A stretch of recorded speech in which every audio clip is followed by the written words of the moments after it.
Forging ahead here. So just for housekeeping purposes, lunch will be here at 11:30, so we should be through this section just about in time for that, so should line up well.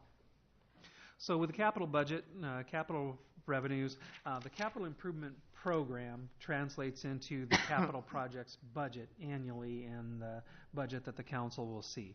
And, you know, as we move through this process and get better at it and refine it, year over year, you should be able to look at what's in the CIP in FY 2023, and then when you see the FY 2023 budget, you'll see those numbers match up. There will be some things that'll change from year to year as projects get a little bit better refined, especially because of those projects that bridge fiscal years on when we expect to actually incur expenses and need the money on some of the larger scale projects.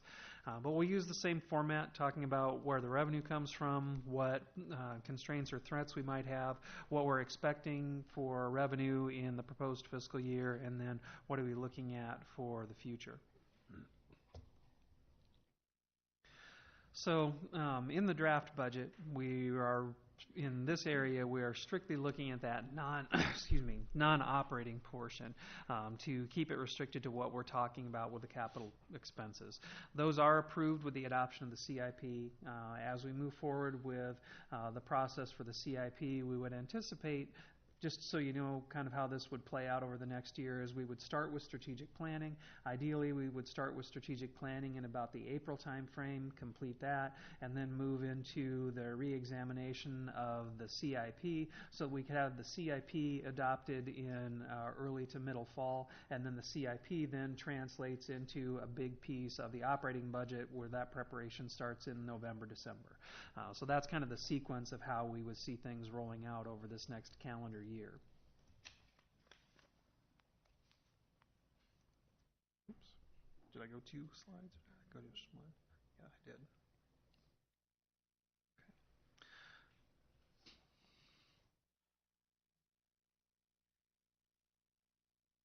And in the capital budget, there are really 2 different sources of funding.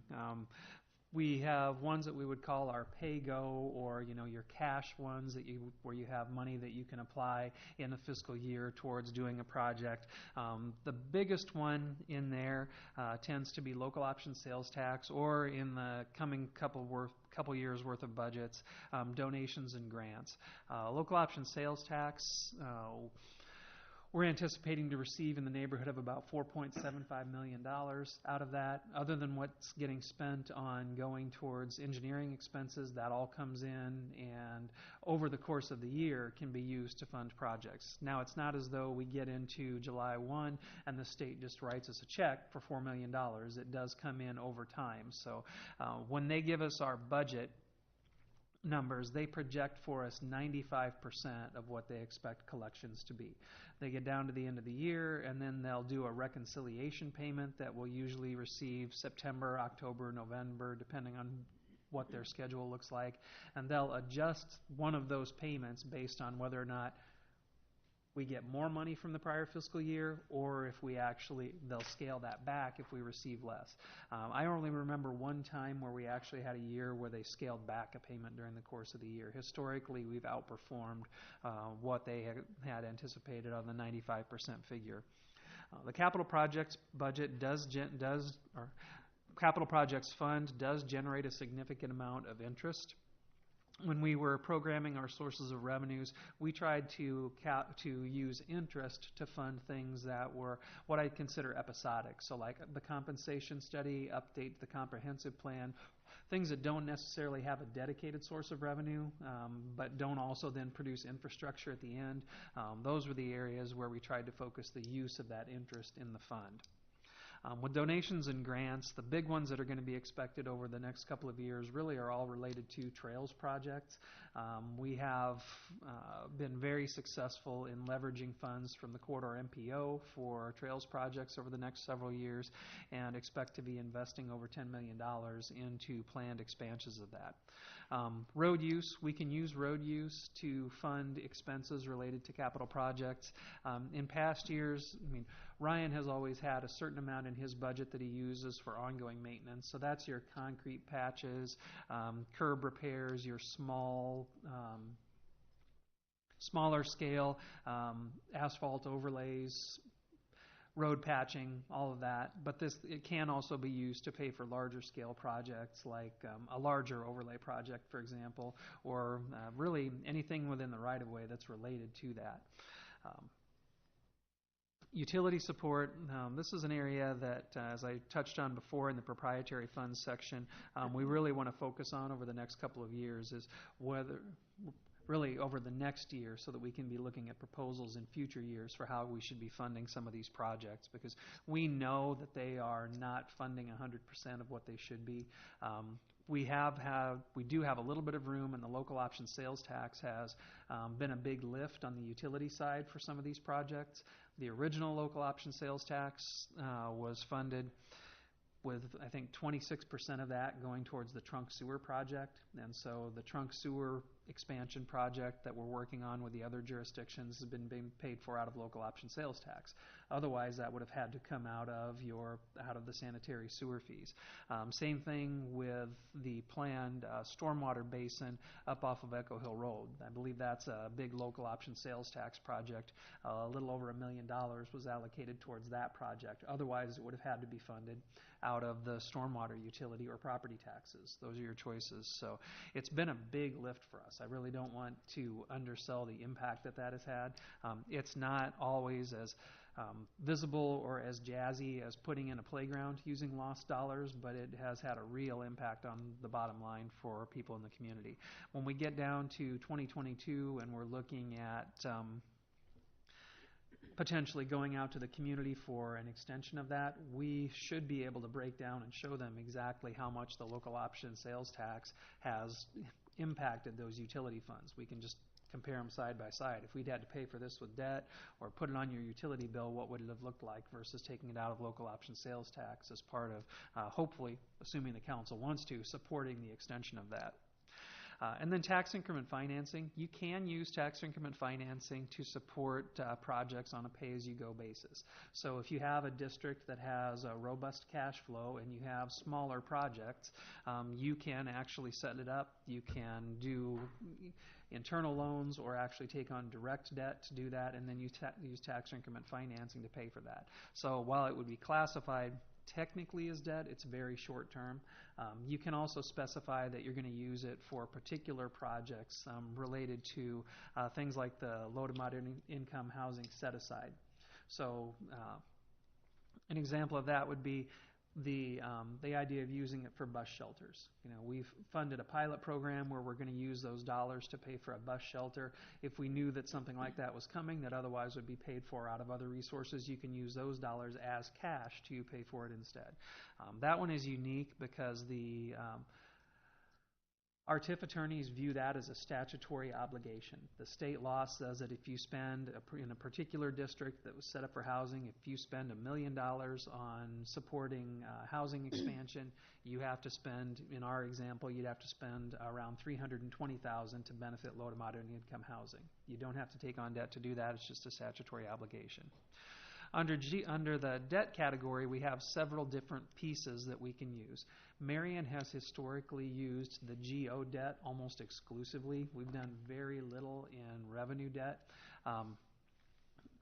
And that's been by design. General obligation debt is backed by the full faith and credit of the city. So you back it with the city's statutorily unlimited debt service levy. So they know when they sell those bonds that you as a city council, if you have a year where you're running a little short, you have unlimited authority to raise property taxes to pay debt. Now, what actually happens is we do what's called an internal abatement of that GO debt. So if we issue general obligation debt, but it's supporting, say, projects that are eligible to be paid for by TIF, we issue the GO debt, but then we use tax increment financing revenues to pay the GO debt. So you call that an abatement. We do have a couple of projects that we are paying for out of the utilities funds, like in the case of sanitary sewer, in preparation for the paving project, engineering did a project where we put sanitary sewer in as a standalone project. we are paying for part of South 11th Street reconstruction out of sanitary sewer. Same thing with stormwater, where we've had a few defined projects. We transfer money out from those funds into the debt service funds to make those payments, but they were not done as revenue bonds. Revenue bonds do not count against the city's GO bond capacity because you're not, as a council, pledging that property tax support. That's the major distinction between the two. Because of that, they're considered to be a little bit less secure, so the interest rate is a little bit higher. It's not in the range of 2% higher or 1% higher or something like that. What you'll often see in the market is 0.25% to 0.35%, maybe as much as 0.5% if the utility doesn't have very good cash flow. So a lot of communities will use those a lot more intensively than Marion has in the past. I mean, if you think about it in terms of the scale of some of the projects that you have to do for utilities, you really almost have to. If Cedar Rapids had to go out and construct an entire new wastewater treatment plant at today's dollars, they wouldn't have enough GO bonding capacity to be able to do that. So you have to be able to do revenue debt. In one of my prior communities, we had an electric utility, and the cost of putting in new generators would have been more than my GO bonding capacity could have handled. So we had the ability to go out and issue revenue debt to do that. With projects like the Eco-Industrial Park and the new Public Services Building, we are looking at doing revenue debt to pay for that. So this budget does have some proposed revenue bonds in it that would be supported by those enterprise funds.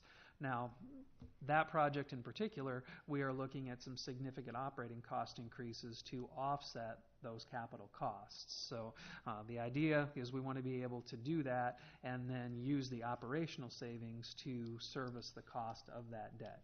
It'll hit a little bit unevenly because the project cost X amount of dollars, but for example, solid waste, which has the solid waste fleet, I think they get a stellar about 2.4 miles per gallon as diesel vehicles, so you spend a lot in fuel in that particular utility. The sanitary sewer utility has a very small fleet, just a couple pieces of equipment, so you'd see more savings in solid waste than you would in sanitary sewer, for example. Road use would also be expected to see a significant cost reduction for operating costs as well. And the final one under that category is TIF-backed debt. In essence, that is a revenue bond, but you're pledging future tax increment financing to do that. It's a little unique in that with TIF, you can do it a couple of different ways. You can do TIF as GO debt, but under what's called an annual obligation. And under annual obligation, you're pledging TIF debt, but you're saying that you're going to make a deliberate decision in the budget to allocate that year's payment every single year. And why is that important? Because say that you borrow $1 million for TIF. If you borrow $1 million under GO, when we talk about debt capacity, and it's just a conventional GO bond, you look at your general obligation debt number, you add $1 million to it. With annual obligation debt, if your annual payment is $100,000, you look at your GO debt limit and you add $100,000 to it. It's a mechanism that only counts the city's annual payment from that annual obligation towards your overall debt capacity. So it's a way to do projects that prevents it from having an impact on your overall bonding capacity while still providing security for the lenders. That's most often used in economic development projects because you're pledging future revenues from that project to be able to pay for the debt that's going to be taken on. So it adds an automatic performance expectation in there for the developer that you're working with. But we can also use that when I talk about abatement of debt. If you look at our debt service fund and how much we're paying out and then take a look at our debt service levy, about half of our annual debt is being paid by a combination of tax increment financing and by utility transfers. So our annual payment is definitely a lot higher than what you see on the property tax statement that Zach prepared, but that's the difference between the two. Lon, just to, I want to make sure I want a clarification on this. I think I'm correct with this, but also too, when we have the GO bonds versus the revenue bonds, that impacts our overall rating as well, doesn't it, on a lending side or on the selling of the bond side? Yeah, when we do our bond issuances, we go out and typically have Moody's give us a bond rating. Marion's been AA1 for, I can't remember off the top of my head how many years, but that's the second highest one that you can get. They take a look at a number of different factors with that, but the percentage of overall debt that you are carrying in GO is one of the factors. I think they understand that there's going to be some reluctance on the part of city councils to turn around and raise your debt service levy by $5 a thousand if you have to be able to make bond payments. So if you're consistent, Iowa, you can go up to 100% of your bonding capacity. Many communities put self-imposed limits on there. When you start to get at or near that 80% figure for utilization of your bonding capacity, that's when the rating agencies really start to take a serious look at what you're doing.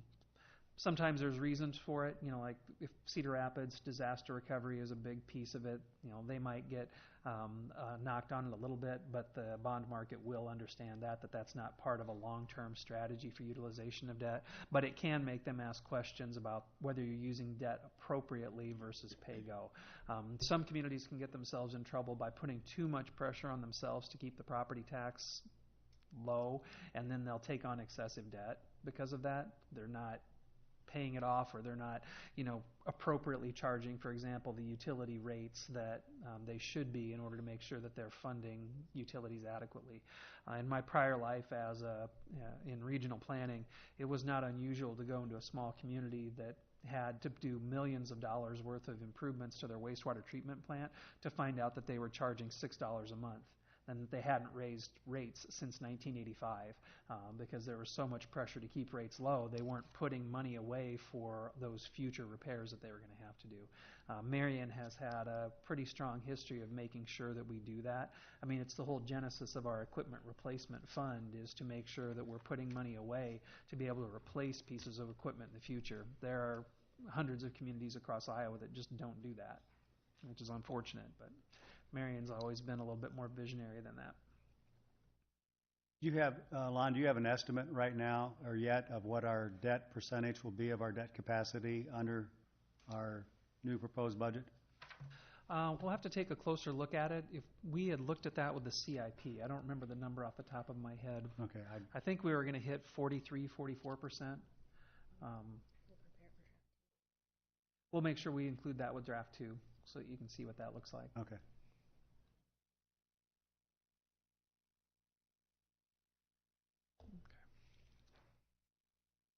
So I've talked some about the local option sales tax and how that's going to be reliant on a couple of factors. It's a weird formula. It is not 100% based off of population. That's 75% of the weighting for the local option sales tax distribution formula.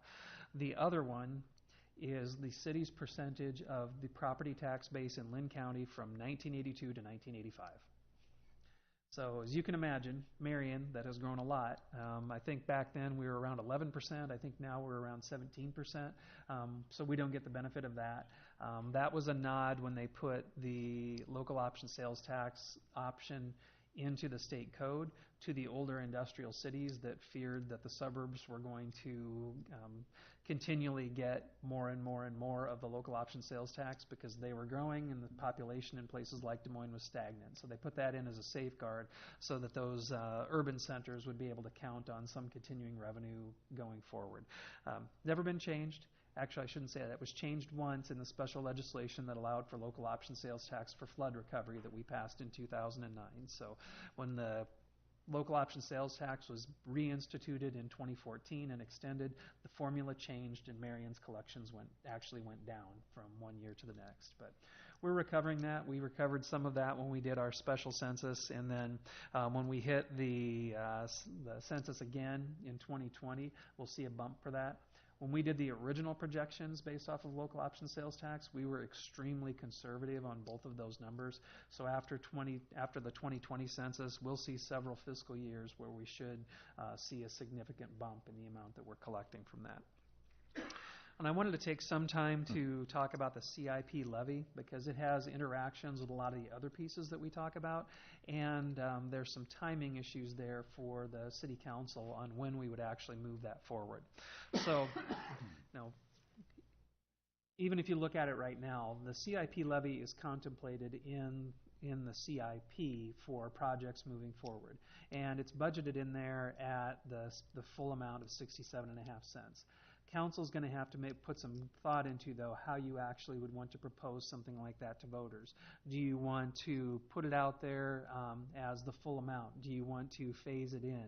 Do you want to put it out for a limited number of years, or put it out there as something that would be just extended permanently? There's examples around Iowa of communities that have done it in several different ways. In our area, I think Mount Vernon is the only one that has the CIP levy in place. They have the full amount in place. Marshalltown has the CIP levy and utilizes that, but it is entirely dependent on voter approval. When we put the CIP together, we tried to structure it so that it was allocated towards projects where there would not be, a decade-long impact for us missing a year in doing that project. But if it starts to be that we're, 2 or 3 years out and we haven't done anything with it, it's going to have an impact overall, because we've got it budgeted in there at $1 million a year. If it scales up to that, fine, we can make those adjustments. We just need to know where we're going to end up with it. The timing issue comes in on when it would go out to the voters and when we could actually look at adopting it. So, like right now, if we were to put it out to voters, say in May or June, I'm not sure which month is the one that, as a city, we could put the election out.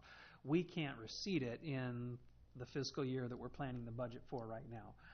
It would have to go into the following year's budget. I believe that if we vote on it in calendar 2019, it could show up in the FY21 budget. But it's got to be done in advance of when we certify our budget to the state. So if you think it through, we have to certify our budget to the state, and once we publish in February what our property tax rate is going to be, even if the voters were to say, we're fine with putting 50 cents on there for capital projects, our budget's already been certified. We can't go to the state of Iowa. Once it's been published, we cannot increase the property tax rate. So that's the key. So having it acted on, having it in front of voters would have to be in advance of when we're able to certify the budget to the state in order to be able to collect it in the following year's property taxes. So does that make sense? So theoretically, we could do that anytime. We don't really need a special election for that. So could we just put that on the November ballot? Yeah. Without having a special election, because that will still be effective for the fiscal 21 year anyway. Mm-hmm. Am I looking at that right? Yes. Okay. You don't have the expense of a special. Yeah, exactly. Yep. And there's still some work to be done. We haven't put together any of the materials or anything that we would use to publicize what that would be used for. No, I don't really want to call it a campaign because it's more informational materials, but I'm sure the council would want to be equipped to be able to answer questions from the public about what's it going to be used for, what's the bottom line impact to my house going to be, and then you just have to decide amongst yourselves and provide feedback to us on what method on timing, and then what your thoughts are on how we should roll something like that out.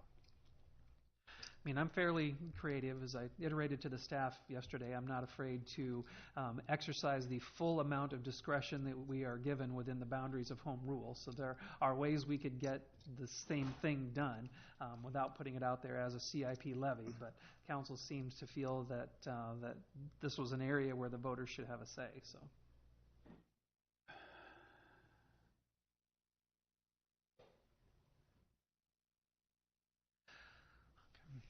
So under the threats and constraints, state legislative action is something that we always have to kind of keep a watchful eye on.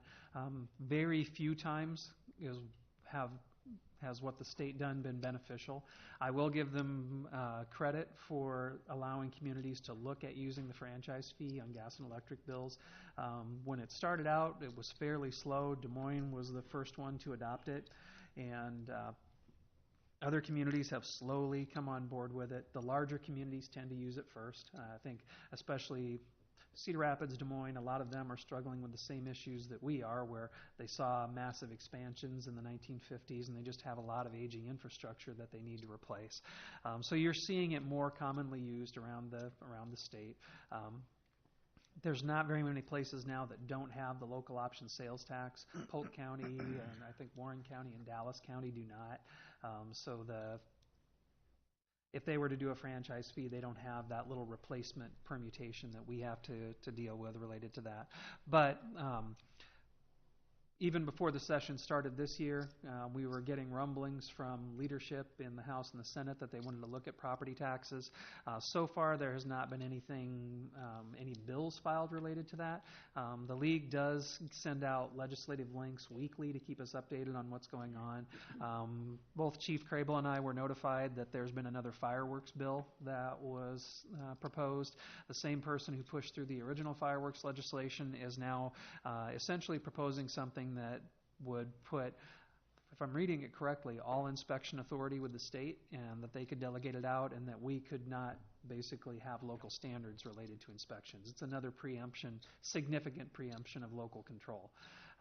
Senator Mathis is on the small study committee that's related to that, and it indicated that she intended to vote no, but it's a 3-person committee and she's in the minority, so all it takes is the person who did the original bill, and they have one other person on there, and I have no idea. Well, I do have an idea how they will likely vote. That information would be good for those of us that are going to Des Moines on the 19th of February. I will definitely send that Thank you. to you. Yep. I didn't know about that. Just happened. I just got notification on it. Oh, is that right? Okay. Yep. I think the chief beat me by a day. The state fire marshal tends to watch that kind of stuff fairly closely. But yes, as I know that Randy has signed up to go down to Legislative Day. Councilman Jensen has indicated some interest in it. I'm planning on going on February 19th. There is a league program that they have some activities planned starting at 10 o'clock that morning. And then in the afternoon, there'll be time to go over to the Capitol. We can work with the league to make sure that we have opportunities during that move over to the Capitol to talk with our legislators about the city's positions on some of these. As part of my increased role in working with the legislative agenda, I figured that we'd get about a week to 2 weeks, 2 weeks to a week out from that, see what pieces of legislation have been filed, and then the folks that are going over will convene and kind of put together our talking points and then head over with an idea of what the game plan is in talking with our legislators while we're over there. I was also going to bring up the topic that obviously falls on a work session for us. I don't know if it's too late. It would have been nice to have maybe scheduled a later work session that day, but that'll be a quick run in and back, obviously, on that day to make it in time for the work session. But Or is it too late? Now, if council is amenable to that, we could do that at the first meeting in February, set the time for the work session later. The standard is we just have to notify the public and give them adequate notice, which would be done with the publication of the typical agenda. Yeah, I would like to pursue that, Rachel. Whatever we need to do, please let us know so that council can decide. Is there a consensus that we'd like to pursue that? Sure. Okay. Yep. Yeah. If we can then, because more of us may want to go. Yeah. I think that would be a fantastic day for us to have some representation in there. If we're truly going to get maximum benefit out of all of the time and effort to go to Des Moines, I'd rather not have to rush back and feel like we are rushed. So I've had that discussion with Lon already. Is that really going to be beneficial, how beneficial to go and then rush back for a 4 o'clock meeting? So what's the if we're reason? going, I'd certainly be in favor of pushing the Tuesday meeting back some. So This is my laptop. same day, different time, or a different day? We could really do it either way, but I would suggest maybe just moving it back a couple of hours so that it's not a case where you have to rush. Okay. I would concur with that. Yeah. I don't, Everybody else okay with that?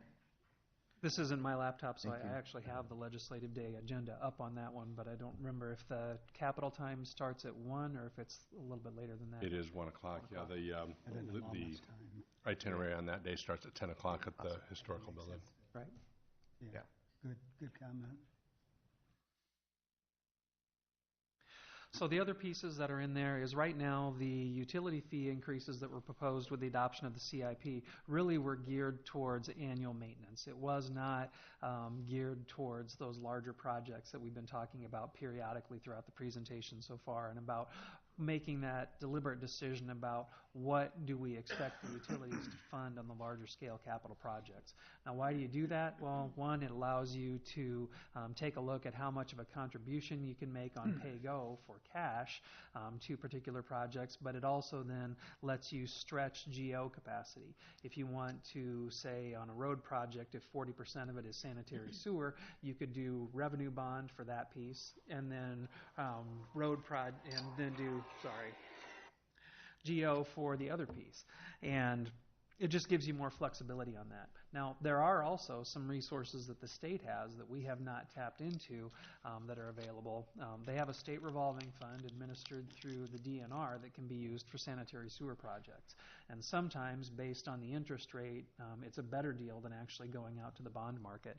I know Todd has used that on the water side for a couple of his projects because they have funds for each one, and it's just a balancing act to say, should we do it through the state revolving fund or should we do it through revenue debt for that support for whatever project you're contemplating. But, engineering already has a really good idea when they're going into a project on the estimates of how much the paving costs versus the storm sewer versus the sanitary sewer. So if we make that philosophical change, then that's something that we would just project going forward. And I know I've kind of beaten the council over the head with the 1950s, 1960s circle of infrastructure that we're grappling with. But, if you look at all the different view streets and things that engineering has been reconstructing, those were all built in that same period. The hill views and dale views of the world were all the ones that were built at that same time. And they've just reached the end of their useful life. 50 to 60 years is what you can expect out of a street that was built in those days. You can gain some life by being very diligent about what you do with your annual maintenance, but at some point, just with the construction methods and materials at the time, you're going to have to replace it. The newer ones, theoretically, will last longer because we've gotten better about our inspections. They've improved the quality of the design and have a better idea of what they need to do underground to make the roads last longer. So what should you expect for a lifespan for a road built today, a residential subdivision road? Obviously, there's a lot of factors that come into that, but typically 50 years. 50? Seeing all those streets needing replaced. Well, I thought that Lon was saying that the newer ones should last longer than 50. Yeah, the difference would be the level of maintenance that you have to do them over the cycle of the life of the street. Whereas in some of the other ones, you may have gone in and had to do extensive, think A Avenue, where public service had to go in and do extensive patching to that road over a period of time. On the newer ones, you might not expect to see that same amount of investment. The life cycle cost, in theory, should be lower. The problem is as we've seen with construction costs and reconstruction costs, that 10 to 10.6% increase every year eats up your savings. That's why when I talk with council and when we've looked at like the SUDAS standards, we are very diligent about what do we really need to put in for infrastructure, because we're committing to maintaining that forever. So even the difference between a 26-foot street under SUDAS and the 27-foot street that we used to have has a huge impact on what you spend in the future. And the biggest example that I look at that I can point out in Marion is to look at 35th Street. If you look at 35th Street going north from Hy-Vee until it hits 29th Avenue, and then look at 35th Street where it was put in new heading out to the roundabout, there's a substantial difference in the scale of the roads. They still can handle very similar traffic volumes, but the amount of paving that you have on the ground is very different. 35th Street past Hy-Vee looks like, well, it is wider and better than our existing runway, but that's what it feels like when you're driving down that. That influences driving behavior, which drives the needs for police. 10th Street going north, where you have the periodic areas where you have planted medians versus having solid paving coming up through those areas. I don't want to be critical, but I look at 35th Street in that area and I wonder why we have paving all the way up between every single block for turn lanes. It doesn't seem like the residential traffic volume would justify having it a 55 or however wide that slab is going all the way up there at every single intersection. So even as we reconstruct those, that's something that we will be taking a serious look at. Because the long-term path towards controlling those costs is simply to be responsible for less going forward. Councilman Draper would want a wooden plank road would probably be best. Just have to throw that out there. Doesn't meet standards. Him in the sidewalk. Does that suit us? It is not an approved source. Quick question, Mike. Are all the roads, all the streets of the same depth everywhere, or less traveled streets at a different depth? No, they vary drastically. So, for example, Central Core that we're building is 10 inches thick. The new portions of Tower Terrace that we're building are 10 inches thick. If you think of even the interstate system, your right lane is typically at least 12 inches thick versus the left lane is not as thick because most of your truck traffic is on your right lane. So all of that is taken into consideration. We look at soil reports when we actually do designs. Now, a simple residential street's probably only 7. 7. So even a well-traveled road like 35th Street would be the same depth as, say, a side road? Again, we look at when we're designing the street, how thick does it need to be? Okay. So everyone has got its own considerations. Yep. So like we had some cracking that was occurring on Tower Terrace west of 10th. So we looked at the pavement design and actually thickened it on the east side of 10th to help sustain it so it's thicker. When Lon talked earlier about Cedar Rapids adding that 5% fee to subdivisions, they were not inspecting their streets at all. So the contractors were just out there installing, and with no inspection, they're going to cut corners. And so they were having, I want to say it was 60 or 70% failure in 5 years. That's terrible. So the revenues collected for that were only merely to repair them. Is that what they were doing? I don't know if they were collecting anything, But the 5%? Well, they just started that. Oh, just started that. Yeah, Okay. that's why they're doing that, is so that they can actually have inspectors watch the streets going in. Versus at the city of Marion, there is not a street poured without inspection. We have an inspector out there while the concrete's being poured to do testing on the concrete. Why you do it? That's right. Why should it needs to be paid for? It's a lot easier, a lot cheaper to do it right the first time. That's right. Well, Marion, for better or worse, I think learned a few lessons on some roads that were built in the 1960s about the importance of doing that. For ones that we ended up having to reconstruct perhaps earlier than you would have liked for a few major streets around town.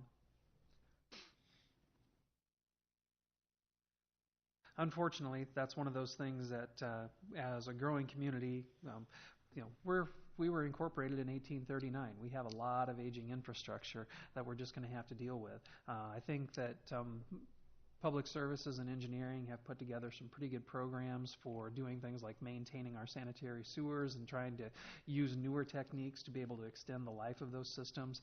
But at some point, you reach a point where you can only do that for so long. Overlays are great for the traveling public, but they don't increase the structural strength of the street underneath it, so you can't do that. If your street classification goes up, it just basically makes it a more pleasant experience to drive down. You just have to, and that's one of the things that they'll try to do, is always balance out what level of investment needs to be made in a street in order to be able to maintain it. The experience or the experiment that we're doing with 31st Street down by Peg Pierce Park is a good example of that. That was budgeted for a replacement at around the $400,000 to $500,000 range, and I think we actually spent about $110,000 on it by doing a lot of full-depth patching and reinforcement. So we'll see how that goes. They're always looking at new ways to be able to achieve the same result for less dollars. And again, the reason for the $6 million shortfall, obviously just on the report here, is just because we don't have that. Those are not properly funded yet at this time.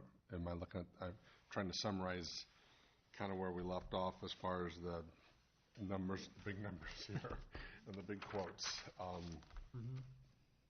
The fill on that was just because, is it coming from lost or?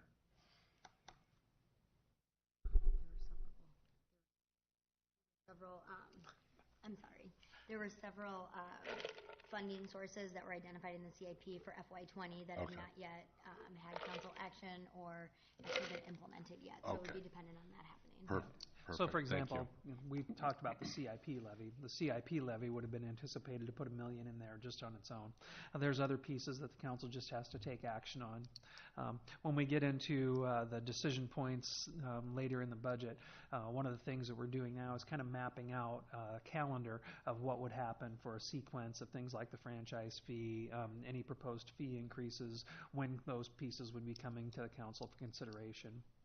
Sanitary sewer fees, for example, are set by ordinance, so the council has to go through the typical readings process in order to be able to make that change. So you just have to make some recommendations and give us some guidance on timing on when you want to see some of that stuff happen. Whether you want to just rip off the Band-Aid and do it all at once, do you want to try to do the Chinese water torture method and dribble them out over a period of time? Just which one you would choose to do.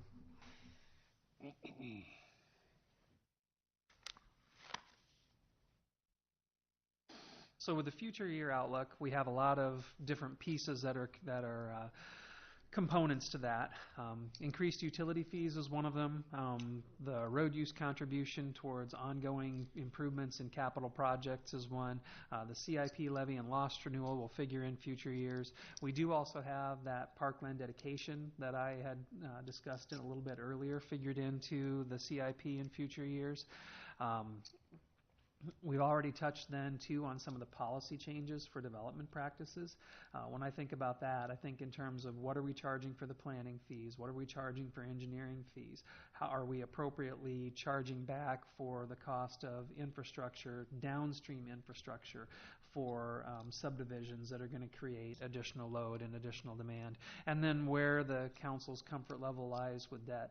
Now, primarily when we talk about that in this context, I'm thinking GO debt, but you do have those other components and other tools in the toolbox that we could use. Council's never established parameters on where you expect to be with some of those. For example, if we say, if the council's policy is that Marion doesn't seek to use more than 60% of its general obligation debt capacity, you could adopt similar guidelines around the use of revenue debt and say, we'll use up to this much to help fund the CIP, and then that forms our parameters moving forward. So there'll be some decisions that we'll have to make related to those pieces for future funding on the CIP. So that's the last slide I have related to this section. I thought this would be a good time to just go ahead and break for lunch, and then when we reconvene, we'll reconvene with the expenses side of the equation.